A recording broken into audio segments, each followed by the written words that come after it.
At a serene sanctuary nestled among tall, whispering trees, a mother bobcat gently welcomed her litter into the world.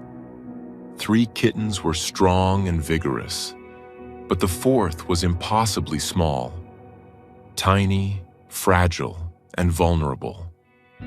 Barely larger than a human thumb, this little bobcat's survival seemed uncertain from the very start. Her temperature plummeted, her breathing grew shallow, and with each passing hour, death crept closer. Then, in a moment that defied protocol and logic, Dr. Vance decided to intervene personally. But could a creature so small, teetering on the edge of survival, truly make it? Before we start, hit the like button and make sure to subscribe if you haven't, and hit that notification bell so that you won't miss any new stories. The Blue Ridge Mountains of North Carolina awoke to a symphony of mist and birdsong. In the heart of this verdant wilderness, the Blue Ridge Wildlife Sanctuary was a haven, a place where the wounded and the orphaned found a second chance. Within a secluded, custom-built den, insulated with straw and the scent of pine, a bobcat the staff had named Shadow had just given birth. She was a magnificent creature, sleek and powerful, a recent arrival herself after being found injured on a nearby highway. Now she was a mother, her world condensed to the 4 squirming, mewling lives nestled against her warm belly. Jenna, a young veterinary technician whose passion for wildlife burned brighter than the morning sun, approached the den with the quiet reverence of someone entering a sacred space. It was her job to perform the first wellness check on the new litter. Through a small, protected opening, she used a specialized scope to observe the new family, her heart swelling with a familiar mix of joy and awe. 3 of the kittens were robust, little replicas of their mother, already jostling for position with surprising vigor. But then, her breath caught in her throat. Tucked away, almost lost in the folds of Shadow's fur, was a 4th. It was a wisp, a fragment, a creature so impossibly small it seemed like an afterthought of creation. While its siblings were the size of plump baked potatoes, this one was scarcely larger than a man's thumb, a tiny knot of fur and bone that didn't seem to possess the energy to even nuzzle closer to its mother. Doctor? Jenna's voice was a tense whisper over the sanctuary's radio system. You need to see this. Dr. Elias Vance was a man carved from the same ancient timber as the mountains themselves. In his late 50s, his face was a roadmap of a life spent in the service of animals, etched with lines of compassion and a certain weariness that came from witnessing nature's impartial cruelty too many times. He thought he had seen it all.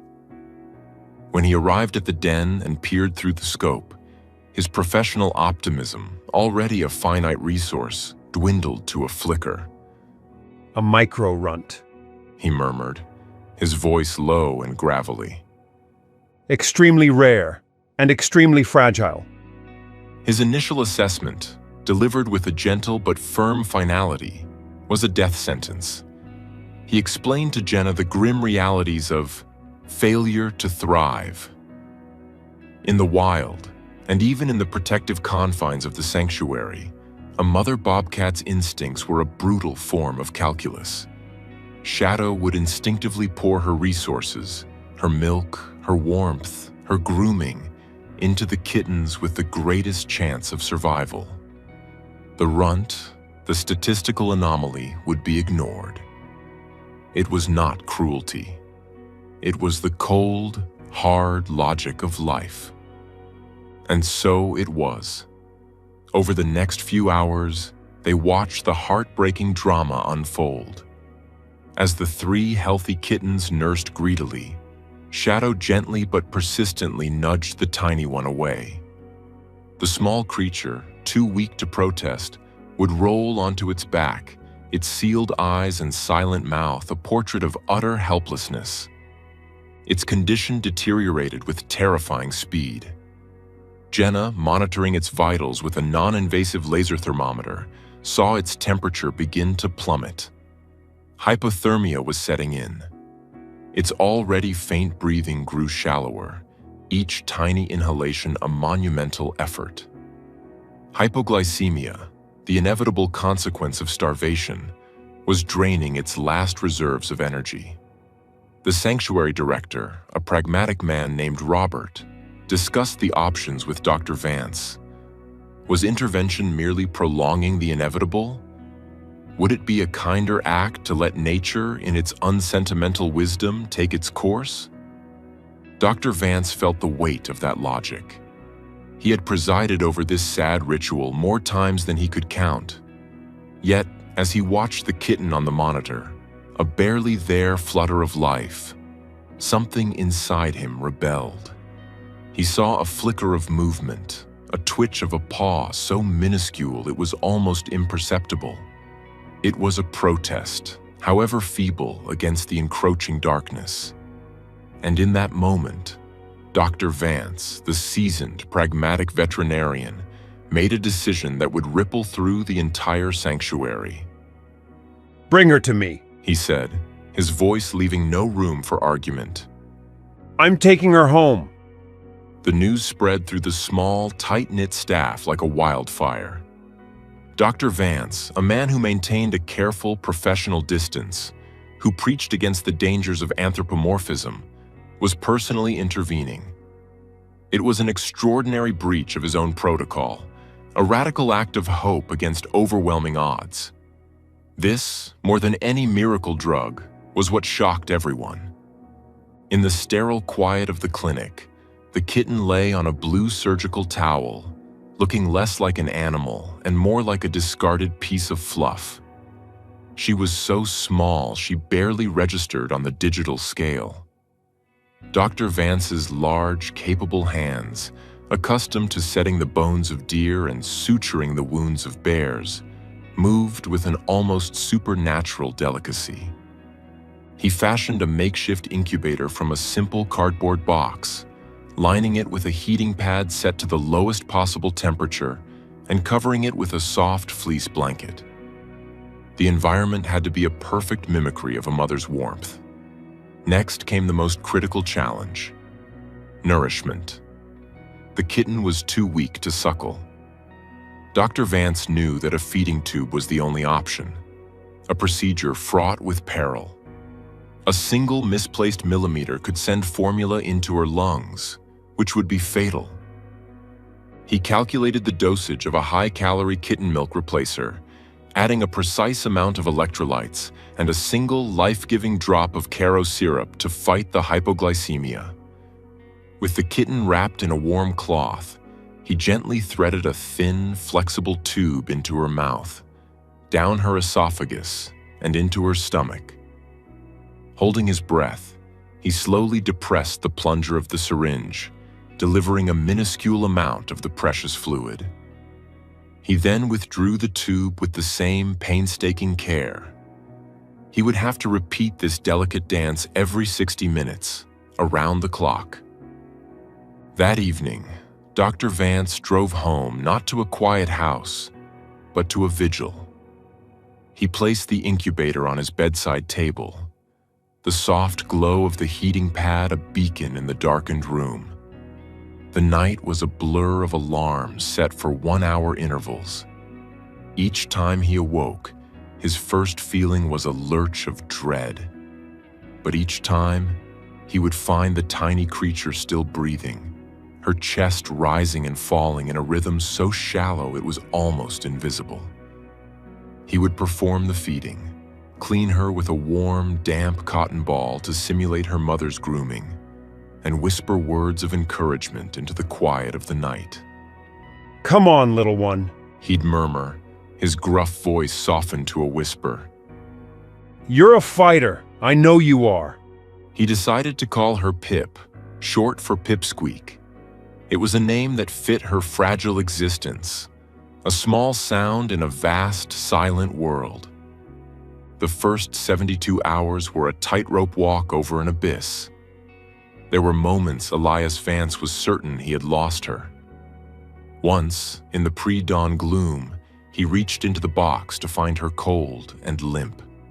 Panic, cold and sharp, seized him.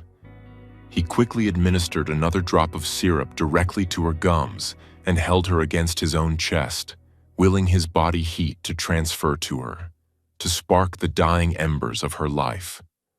For long, agonizing minutes, nothing happened. Then, a shudder. A weak, reedy mew escaped her lips. It was the most beautiful sound he had ever heard. That was the turning point.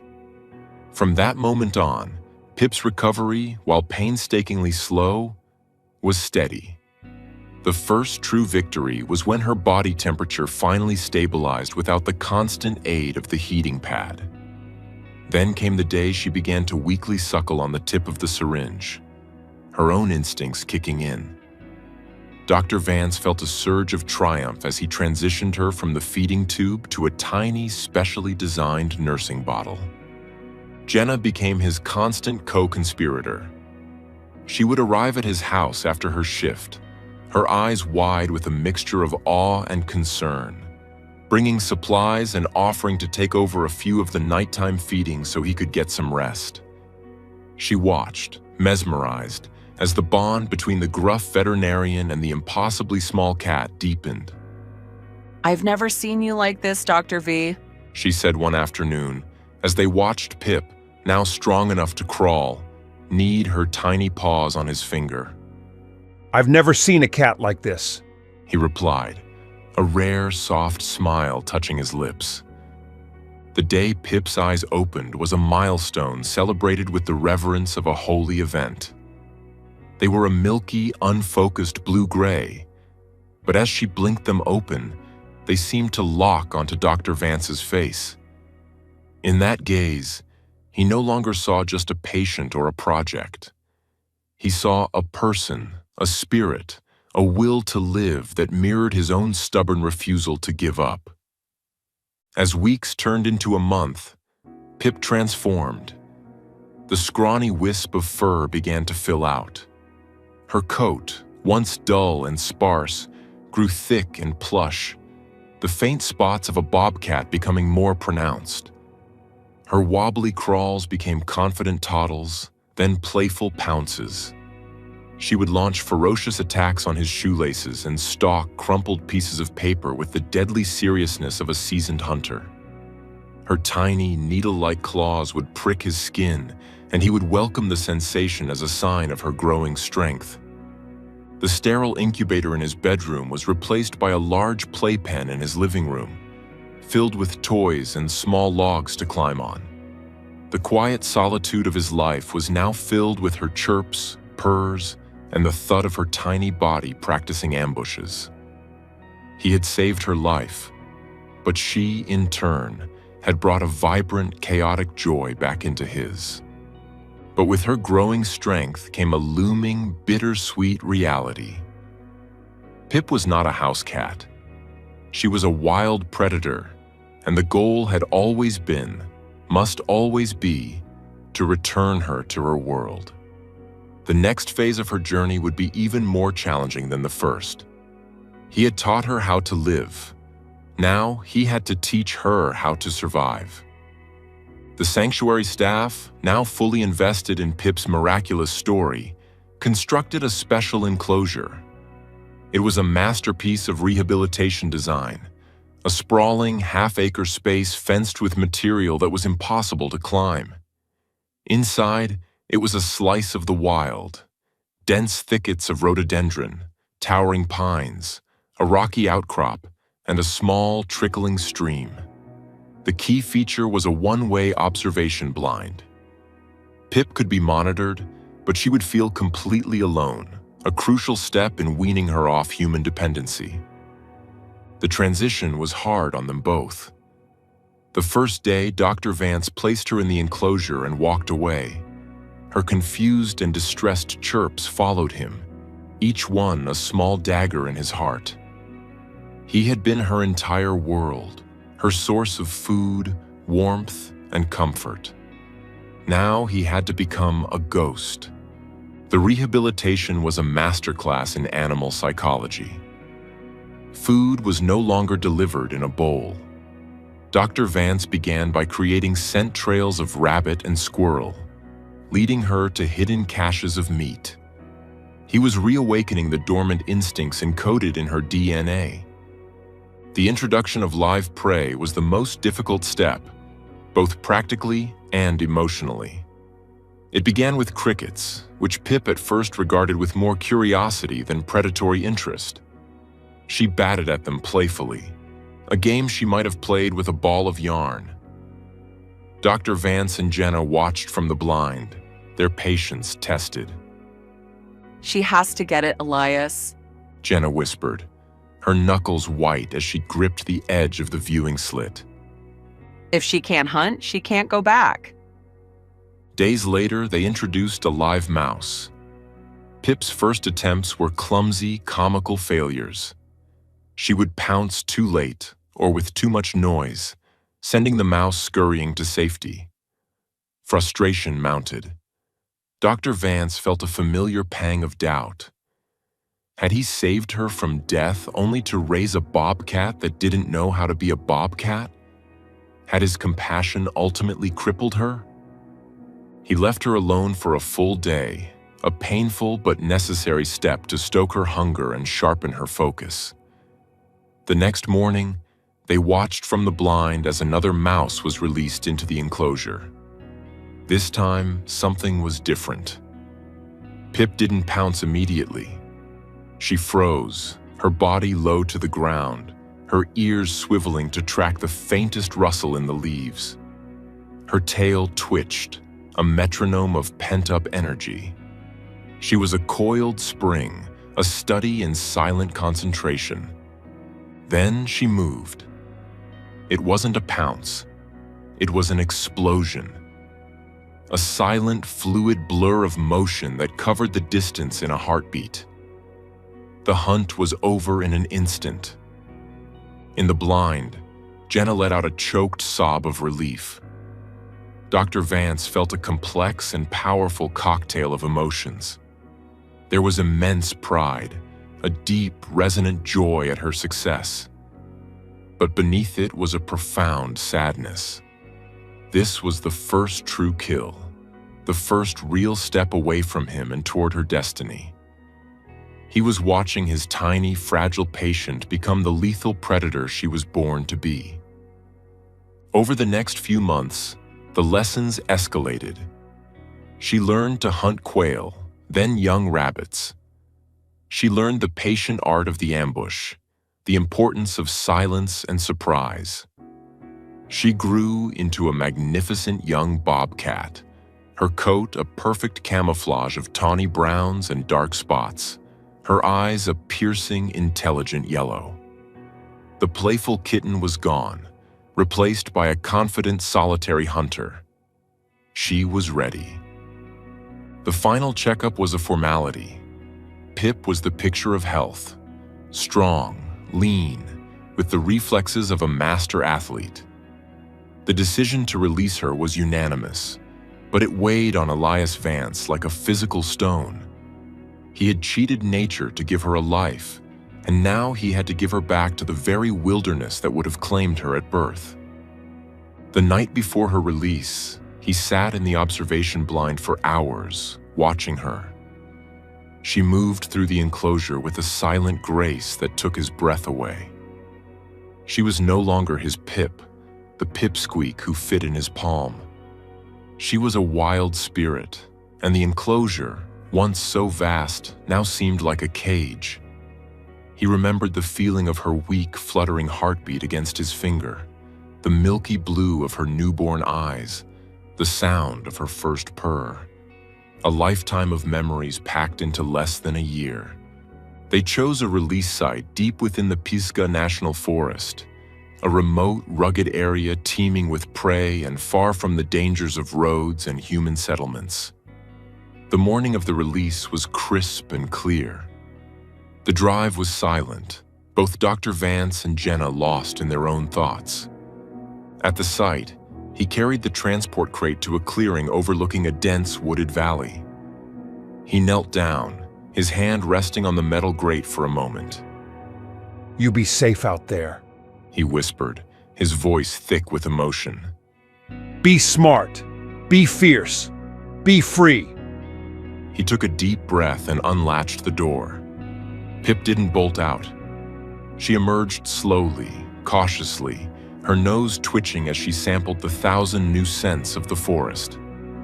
She took a few steps, then stopped and looked back. Her yellow eyes met his. It was a long, silent gaze, a moment of acknowledgement, of gratitude, of farewell. Then, with a flick of her tufted ears, she turned. She did not run. She simply melted into the undergrowth, disappearing into the tapestry of green and brown as if she were a ghost. One moment she was there, a solid living presence, and the next, she was gone. Dr. Vance and Jenna stood in the clearing for a long time, the silence of the forest amplifying the emptiness left by her departure. A year drifted by. Life at the sanctuary continued its cyclical rhythm of rescue, rehabilitation, and release. The story of Pip became a beloved legend, a tale told to new volunteers as a testament to the sanctuary's mission, a symbol of hope against all odds. Dr. Vance never spoke of her much, but those who knew him saw a change. The weariness in his eyes was still there, but it was now tempered by a new light, a renewed belief in the power of a single compassionate choice. One crisp autumn afternoon, he and Jenna hiked into the forest to check the memory cards on a series of remote camera traps they used to monitor wildlife populations. They'd never had a definitive sign of Pip, though Dr. Vance often found himself scanning the trees on his hikes, hoping for a fleeting glimpse. Back in the lab, they downloaded the images. The first few cameras showed the usual suspects: a browse white-tailed deer, a portly raccoon, a black bear lumbering past. Then Jenna clicked open the files from the camera nearest Pip's release site. Elias, come look at this. She said, her voice barely a whisper. He walked over to her computer. The first image showed a stunningly beautiful adult female bobcat stepping confidently into the frame. She was healthy, her coat gleaming, her muscles taut. It had to be her. Dr. Vance's heart hammered against his ribs. She had survived. He leaned closer as Jenna clicked to the next image. The bobcat had stopped, turning to look directly at the camera as if she knew it was there. And then, the final shot. The one that shattered the professional composure of the old veterinarian and made him sink into a nearby chair. Tumbling out of the brush behind the magnificent bobcat were two tiny spotted kittens, their paws clumsy, their faces full of wide-eyed wonder at the world. Pip wasn't just surviving, she was thriving. She had a family. The tiny, fragile life he had refused to let go of, the flicker of a heartbeat he had nurtured in the palm of his hand, had come full circle. The cycle of life, which he had so audaciously interrupted, was now continuing wild and free, exactly as it should be. Tears welled in Elias Vance's eyes, blurring the image on the screen. But they were not tears of loss. They were tears of a profound, overwhelming joy. The smallest bobcat ever seen had left the biggest mark on his heart, a permanent reminder that sometimes the most shocking thing a person can do is to simply refuse to give up hope.